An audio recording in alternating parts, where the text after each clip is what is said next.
A paz do Senhor a todas. Mais uma vez nós temos a oportunidade de estar aqui para ministrarmos a palavra de Deus. Mais uma aula da EBD, classe Sara. Que Deus possa nos abençoar através desse ensino, que tem por título um chamado à adoração e um alerta. Salmo de Davi, Salmo de número 95, para quem não tem a revistinha, e a lição número 6, número 9, perdão, para quem tem a revista, amém? Senhor nosso Deus, nós te louvamos por essa manhã, por essa oportunidade que Deus nos concede, estarmos na Tua presença, Senhor, para mais uma vez aprender a Tua palavra, Senhor. Que o Teu Espírito Santo possa abrir a nossa mente, nosso entendimento, nosso coração, e possamos extrair da Tua palavra mais uma porção, Senhor, para o nosso crescimento espiritual na Tua presença. Muito obrigado, em nome de Jesus. Amém, Senhor. Muito bem. Salmo 95, o textual diz assim: ó vinde, adoremos e prostremo-nos, ajoelhemos diante do Senhor que nos criou. Verdade aplicada, a adoração envolve cântico, alegria, reverência, proclamação, mas também obediência. Então, os objetivos da lição: mostrar que o Salmo 95 é um convite à adoração, entender o que é a adoração verdadeira e alertar que é preciso estar atento à palavra de Deus. Eu quero ler com você esse Salmo, uma parte até o versículo 10, que diz assim: vinde, cantemos ao Senhor, cantemos com júbilo a rocha da nossa salvação. Apresentemo-nos ante a sua face com louvores e celebramo-lo com salmos, porque o Senhor é Deus grande e Rei grande, acima de todos os deuses. Não endureçais os vossos corações, como em Meribá, e como no dia da tentação no deserto, quando vossos pais me tentaram, provaram-me e viram a minha obra. 40 anos estive desgostoso com esta geração, e disse: é um povo que erra de coração e não tem conhecimento dos meus caminhos. Muito bem. Já adentrando na lição, para nós ganharmos tempo, a lição de número 1, ela fala assim, um convite à adoração. Então esse Salmos 95, ele diz: o salmista convida a louvar ao Senhor e a celebrá-lo de viva voz. É um convite à adoração, como diz o próprio tema, um chamado à adoração e um alerta. Muito bem. Já no tópico 1, nós vamos falar aqui sobre 2 pontos importantes. Vinde e cantemos ao Senhor. 2 pontos importantes. No ato do louvor ao Senhor, nós encontramos 2 observações importantíssimas. Primeiro, louvar ao Senhor com alegria. Segundo, deve ser dirigido ao Senhor o louvor, a adoração, e não ao homem. Primeiro, louvar com alegria.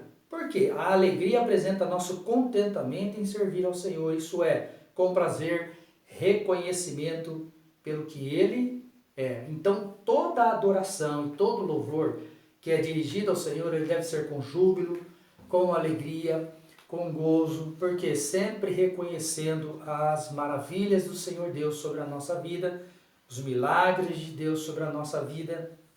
E alguém pode perguntar: mas, irmão João, qual milagre que Deus fez na minha vida? Eu não fui curado, não fui isso, aquilo. Mas você foi salvo. A regeneração é o maior milagre que existe de Deus na vida do homem, é a regeneração, é a transformação da nossa vida, Então, aqui é um convite: vinde, cantemos ao Senhor com alegria. Então, tenha prazer em louvar o Senhor. A gente que fica mais no púlpito ali em cima, a gente olha para a igreja, e quando está cantando ao Senhor, nós estamos louvando o Senhor ali na igreja, a orquestra, a banda, ou seja, um hino que está sendo entoado, que nós vamos louvar o Senhor. É triste quando nós olhamos para a igreja e ver membros, crentes, ali sentado no banco, cabisbaixo, triste, ou cantando, mas só mexendo os lábios. Você vê que ele não está ali, só o lábio mexe, mas ele não está ali. Então é triste quando nós vemos essa cena, e que nós podemos aprender nessa manhã que o convite do Senhor Deus, o convite de que o salmista faz para adorar o Senhor Deus, ele deve conter primeiro alegria, gozo, prazer, satisfação em louvar o Senhor. Por quê? Porque o Senhor é bom e eterna a sua misericórdia, e a sua bondade estende-se de geração a geração. Então nós temos motivos de sobra para louvarmos, adorarmos ao Senhor com alegria e com júbilo na presença do Senhor, né? E depois, deve ser dirigida a quem? Exclusivamente ao Senhor e não ao homem, tá? Então uma reflexão que nós vamos extrair daí do louvor ao homem, para quem é o louvor? Está aí na lição número 1 ainda, né? Para quem é o louvor? Para quem nós estamos louvando? A quem você está louvando e adorando? Segundo, o propósito das letras condizem com as Escrituras? Ressaltam a soberania e a graça de Deus? Fortalece o relacionamento do homem com Deus? Anuncia o sacrifício de Cristo e o glorifica ao mesmo tempo? Cá entre nós, me desculpe ser sincero, mas eu já ouvi cada louvor, irmãs, cada hino, cada música que tem surgido ultimamente, que você não vê o foco que é Cristo. Pelo contrário, o foco é o cantor que está cantando. Você não vê as letras que condizem com a palavra de Deus. São umas letras estranhas, sabe? Um direcionamento diferente, estranho, né? Então nós temos que tomar muito cuidado com isso daí, tá? Cantar o Senhor, louvar o Senhor, tá? Deve ser a Deus, tá? A letra, ela tem que condizer com a palavra de Deus. E todo louvor, ele deve engrandecer, exaltar o nome do Senhor, a sua santidade, a sua soberania, a sua glória, entendeu? Então todo louvor, ele tem que ter esses tipos de pontuação e de observação, tá? E outra, vê se fortalece o relacionamento seu com Deus. Porque existe louvor que você ouve, certas coisas que você ouve aí, você não vê espiritualidade nenhuma. Não tem essência, é cantado apenas, cantado, mas você não sente a presença de Deus, né? Sendo que todo louvor, ele deve fortalecer o seu relacionamento com Deus. Se não houver, fique atento, toma cuidado. E também que anuncie o sacrifício de Cristo e glorifique o nome do Senhor, ou seja, nosso louvor deve ser cristocêntrico, né? Olha para a nossa harpa cristã, cantor cristão, são hinos sacros. Eu sempre falo na igreja, aos domingos, quando a gente inicia o culto, quando nós vamos louvar o Senhor, eu falo, irmãos, vamos louvar o Senhor, mas preste atenção na letra dos hinos. São letras que enaltecem a soberania e a santidade de Deus, né? E proclama Cristo Salvador, o seu sacrifício na cruz do Calvário, trazendo salvação à humanidade. Então, cuidado com certos louvores, tá? Então, um convite à adoração, vinde, cantemos ao Senhor. Então, todo cântico deve ter alegria e ser direcionado ao Senhor. Depois, no próximo tópico, ele fala assim, ó, ele está acima de todos os deuses. Aleluia. A partir do versículo 3 em diante, ali o salmista ele identifica as razões pelas quais se deve adorar ao Senhor. Qual? Primeiro, ele é Deus grande. Ele é Rei grande. Ele fala aí, o povo de Israel vivia rodeado de nações pagãs, nações politeístas, nações que adoravam seus ídolos e vivia podemos assim dizer, uma idolatria terrível, né? Das mais adversas que você pode imaginar, né?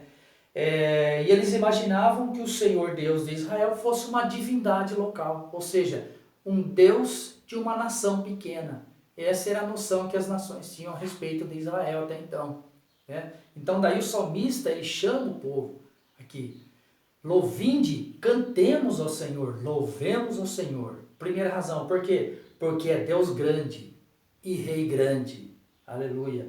Nas tuas mãos estão as profundezas da terra. Olha, nas tuas mãos estão as profundezas da terra. As profundezas da terra eram consideradas antigamente uma região além do alcance dos deuses. E o cume dos montes era considerado a habitação dos deuses. O salmista rejeita propositamente as duas crenças, sendo que Javé, o nosso Deus, tem jurisdição exclusiva e completa sobre as duas regiões.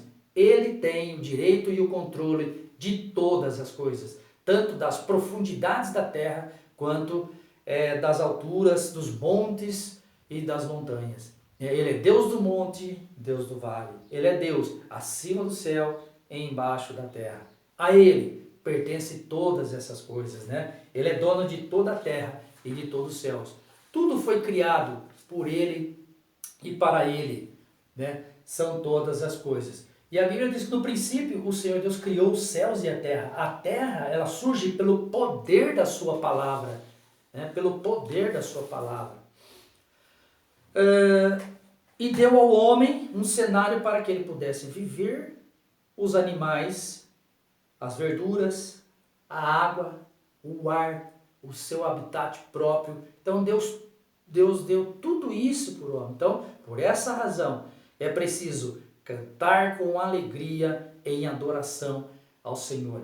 Então, é daí porque o salmista ele faz questão de frisar ali: nas tuas mãos estão as profundezas da terra.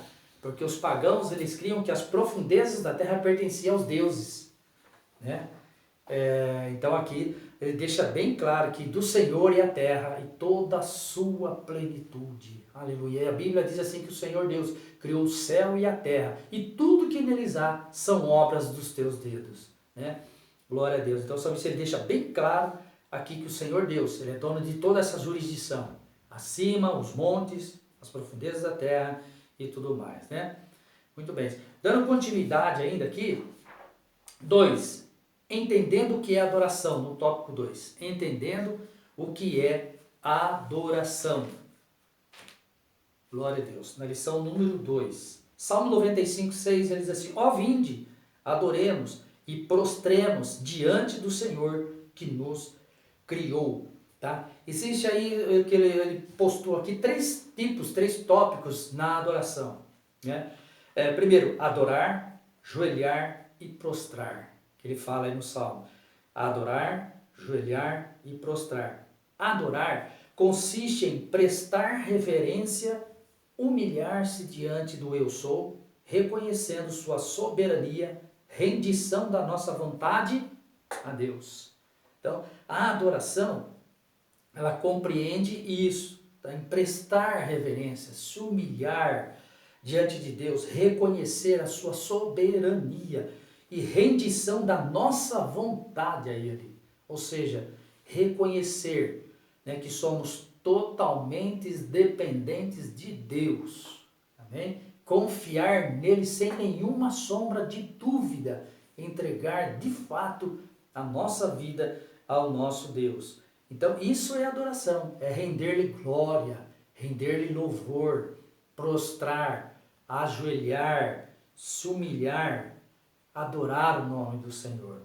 E depois, dando a sequência aí, ele fala assim, que existia 2 modos de adoração, ou existe 2 modos de adoração. Eu achei até muito interessante essa composição do comentarista, lá no tópico 2.2, a forma da adoração, que ele fala, que ele colocou assim: existia a adoração doméstica, olha só, a doméstica, que é a mais antiga forma de adoração, muito praticada pelos israelitas através de Abraão, Isaac e Jacó, tá? Ou seja, as famílias dos israelitas, os hebreus, eles nas suas casas, depois que ele chegava do campo, ele reunia a sua família, né, depois do jantar, da refeição noturna, né? Eles reuniam ali, sentavam com seus filhos e ali eles contavam os feitos do Senhor aos seus filhos, tá? As famílias reuniam, os filhos eram instruídos pelos pais na palavra de Deus. Nessas instruções era rememorado os grandes feitos do Senhor. Então ali eles contavam para os filhos: olha, o nosso Deus, dos nossos pais, Abraão, Isaac e Jacó, abriu o Mar Vermelho, tirou os nossos pais da escravidão do Egito e os levou pelo meio do mar e atravessaram o mar em terra seca. E no deserto deu pão, deu maná, deu as codornizes, deu a nuvem para cobri-los do sol causticante no deserto, e à noite uma coluna de fogo para aquecer os nossos pais. O nosso Deus é o Deus que criou o céu e a terra, que nos deu a terra prometida e que está conosco, nos deu leis, estatutos, mandamentos, ordenanças e nos ensinou o caminho que se chega a Ele. Então, nessas reuniões domésticas, os pais passavam isso para os filhos. Os filhos, eles eram instruídos na palavra de Deus através desses cultos domésticos. Então, isso daí é muito importante e para nós hoje também. Deve continuar esse culto doméstico. A igreja, ela começou nos lares também. A igreja dos primórdios, ela começou o louvor, a adoração, a pregação da palavra, foi nas casas. Você entendeu? Então Paulo ia, formava um grupo de irmãos na casa de um, né? E Lídia e outros irmãos, e da Cornélio, e dali crescia, construía-se uma igreja. Aí ia para outro ponto, então toda a Galácia, toda a região, né, ali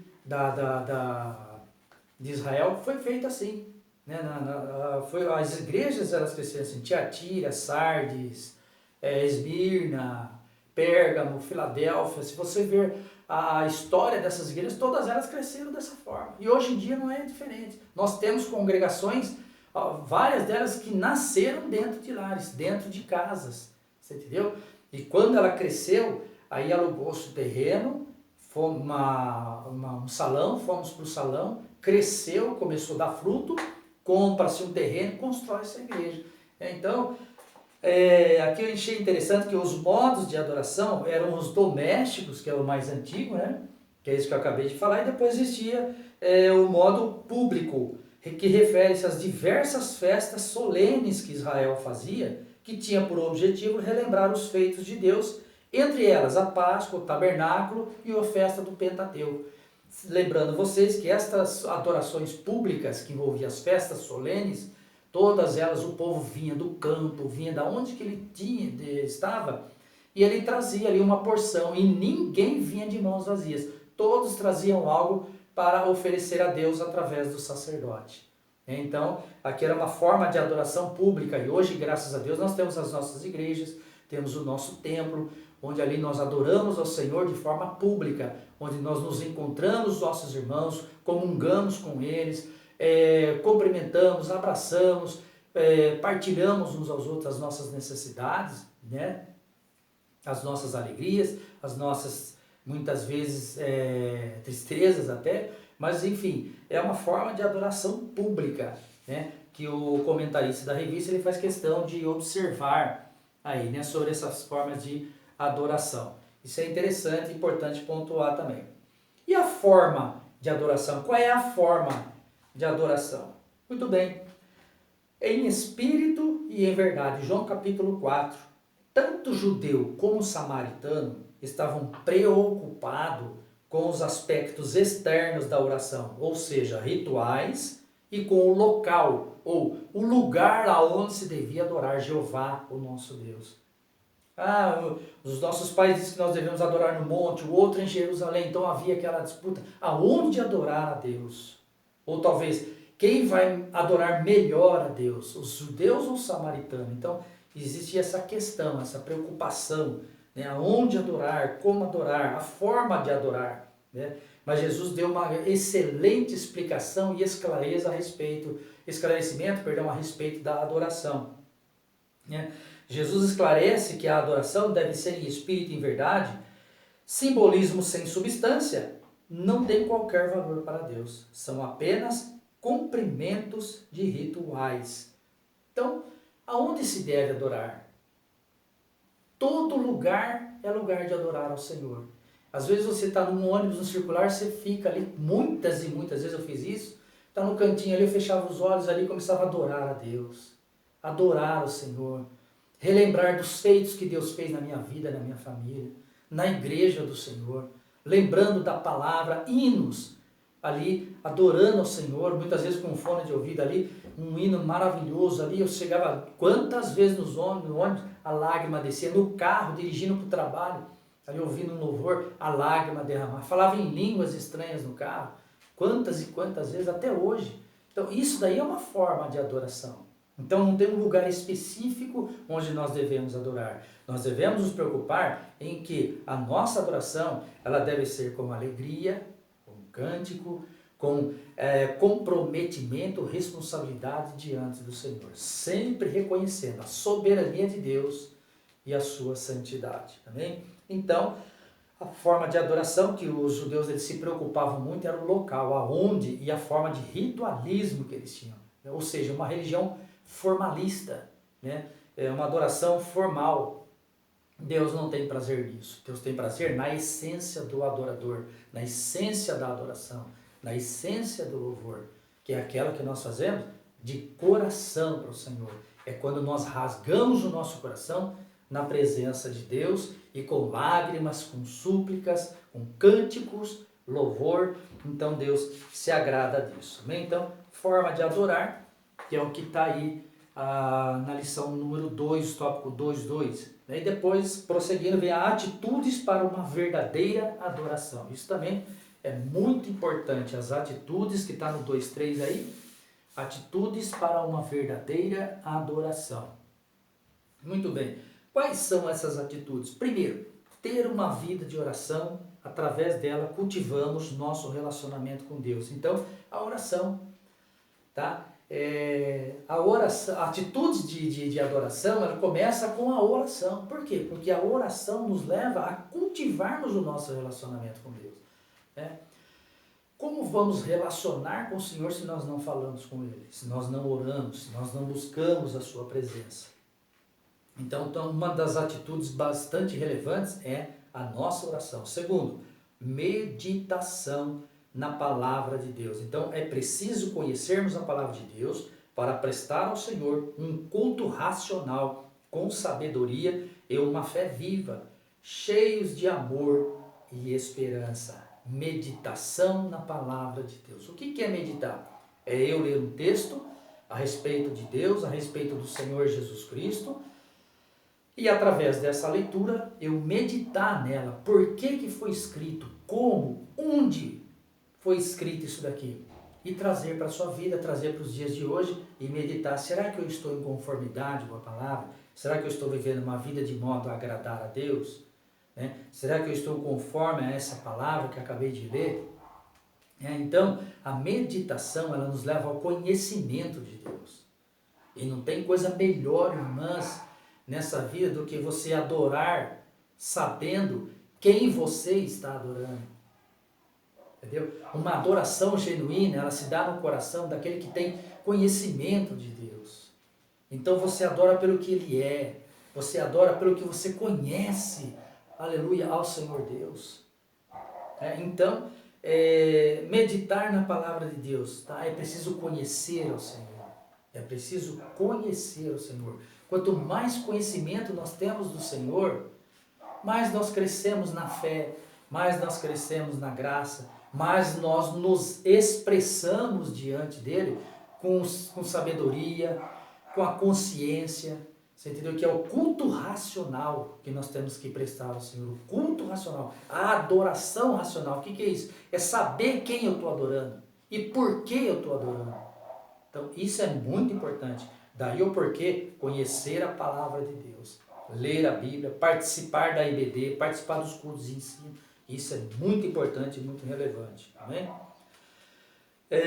O processo da santificação. Então, atitudes para uma verdadeira adoração. Primeiro, oração. Segundo, a meditação da palavra de Deus. Terceiro, a santificação, que é o processo, né, gradativo. É um processo que com o tempo nós vamos adquirindo, que se dá através de um contínuo despojar-se de tudo que não convém.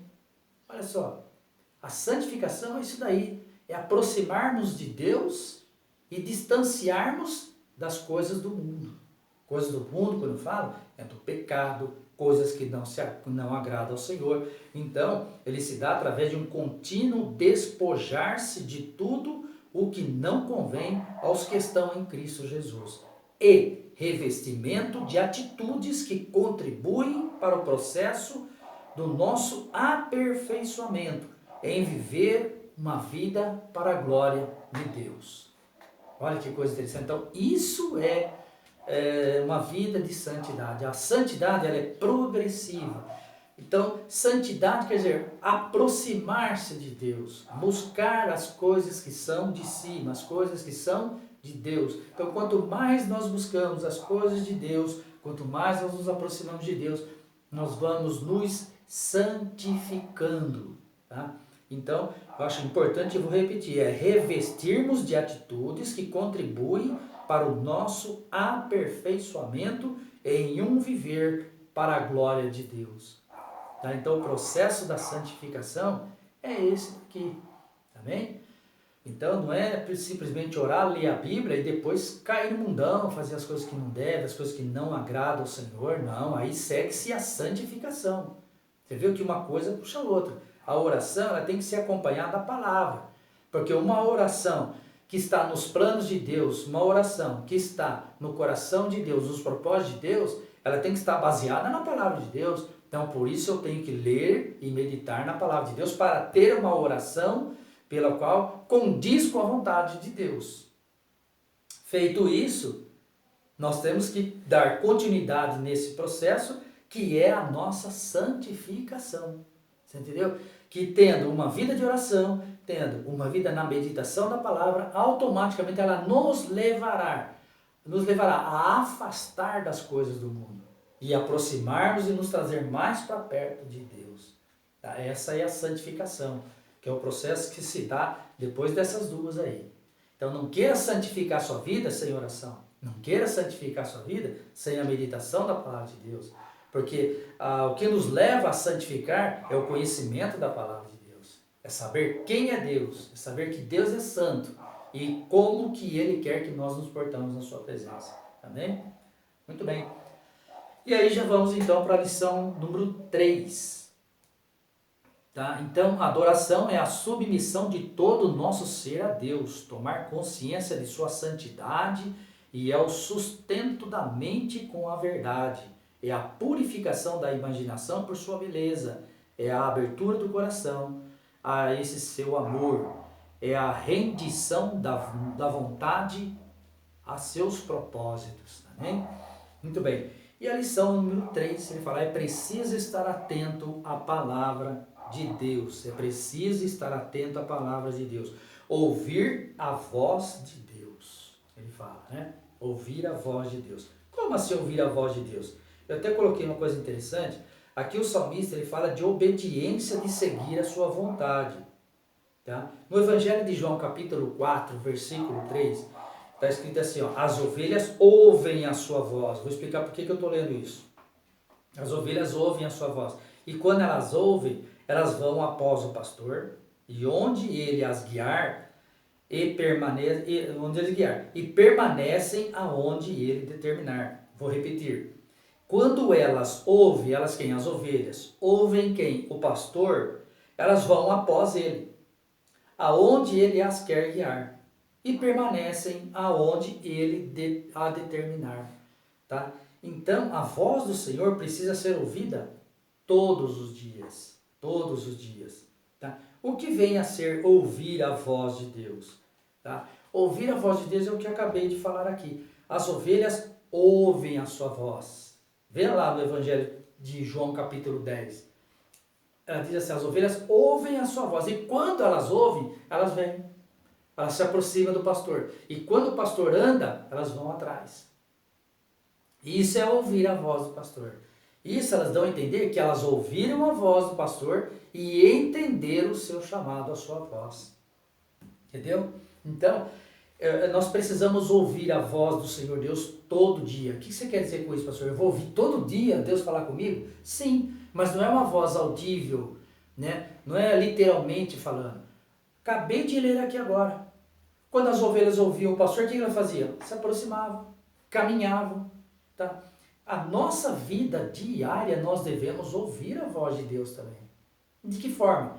Andando conforme a tua palavra, obedecendo os seus mandamentos e os seus preceitos, tendo uma vida que venha agradar o nome do Senhor, que venha fazer a tua vontade. Veja bem, A voz do Senhor precisa ser ouvida todos os dias. O que vem a ser ouvir então a voz de Deus? Receber a sua palavra, obedecer e caminhar conforme ela. Fazendo isso, estaremos vivendo conforme o seu propósito para nós. Entendeu? Então, no tocante à palavra do Senhor, o Salmo 95, quando ele fala aqui, inclusive o comentarista, ele fala ouvir a voz de Deus, ouvir quer dizer obedecer. Ouvir quer dizer seguir a sua palavra, seguir a sua vontade, fazer a sua vontade, tá? Então, obedecer e caminhar por ela, isso é ouvir a voz. Então, se você vê um crente diante de Deus, honesto, um crente que faz a vontade de Deus, que você olha para ele e fala até assim, puxa vida, olha que crente, que abençoado que é aquele irmão, quero ser igual a ele, eu gostaria de ser igual a ele. O que ele quer dizer com isso? Ele quer dizer que aquele crente está ouvindo a voz de Deus todos os dias na vida dele. Você entendeu? E é assim que nós temos que viver. Ouvindo a voz do Senhor todo dia. Obedecendo a voz todo dia. Ir na igreja, adorarmos ao Senhor, louvarmos ao Senhor. Ter uma vida de santidade, de oração, de meditação na palavra de Deus. Isso daí é ouvir a voz de Deus. Amém? E quando nós sabemos que nós estamos ouvindo corretamente a voz de Deus? Quando há transformação de vida na nossa... quando há uma transformação de vida, quando há uma mudança de vida, quando há uma novidade de vida, aí nós sabemos que realmente nós temos ouvido a voz do Senhor Deus e todo dia. Né? É ter prazer na lei do Senhor, ter prazer na palavra de Deus. Quando ouvimos uma pregação, né, nós nos sentimos alegres, fortalecidos e até dizemos, olha, essa palavra foi para mim, essa palavra falou comigo. Isso é ouvir a voz de Deus. Amém? Muito bem. Depois ele fala ali no texto, né, na próxima folha da revistinha, ele fala assim, não endurecer o coração, não endureceis os vossos corações como em Meribá e como no dia da tentação no deserto. Salmo 95, que é o que nós estamos falando, versículo 8. Não endureçais o vosso coração como em Meribá. Tá? Meribá é uma alusão a um acontecimento num lugar no deserto, quando a jornada para a terra prometida, Israel murmurou contra Moisés por causa da falta de água. Né? Então lá em Êxodo capítulo 17 você vai ver esse fato que aconteceu. Né? Um fato triste. Puxa vida, quando ele fala não endureçais o vosso coração, o que ele quer dizer com isso daqui? Como foi lá em Meribá? Poxa, o povo ouviu a voz de Deus através de Moisés, do legislador e libertador Moisés. Ele tirou o povo do Egito, passaram no mar, o mar abriu, passaram a seco, viram as maravilhas de Deus, o cuidado de Deus. Agora, quando um momento ali, né, inesperado, faltou água, nem esperou Moisés, né, receber a determinação de Deus para que pudesse resolver o problema, eles não tiveram paciência. Resolveram partir para a murmuração, partir para os seus costumes antigos, né, e não permitiram ouvir a voz de Deus. Né? Então, isso daí foi uma alusão que aconteceu lá. Né? Então, a murmuração é como pecado de feitiçaria. Deus não se agrada, Deus se entristece por isso. A murmuração é falta de ouvir a palavra de Deus. A murmuração é falta de uma comunhão com Deus. A murmuração é uma falta de amadurecimento espiritual, de profundidade espiritual e de adoração. Então nós temos que tomar muito cuidado com isso. Então ele fala, não endureçais o vosso coração. Endurecer quer dizer resistir, tá? É resistir ao chamado, é resistir à voz de Deus. Ou seja, você sabe que está certo fazer isso e isso, andar por aqui, mas não, ele vai fazer de outra forma, porque ele endurece o coração e ele passa a resistir à voz do Senhor e o comando do Senhor Deus. Que Deus tenha misericórdia de mim e de você, que nós não venhamos de forma nenhuma, em momento algum na nossa vida, fazer como os filhos de Israel fizeram lá em Meribá, nessa região de Refidim, no deserto, em que eles endureceram o coração e rejeitaram a palavra de Deus. Né? Esqueceram rapidamente do milagre que o Senhor Deus havia feito por eles, né? E endurecer, aí no caso, consiste em resistir à palavra de Deus. Né?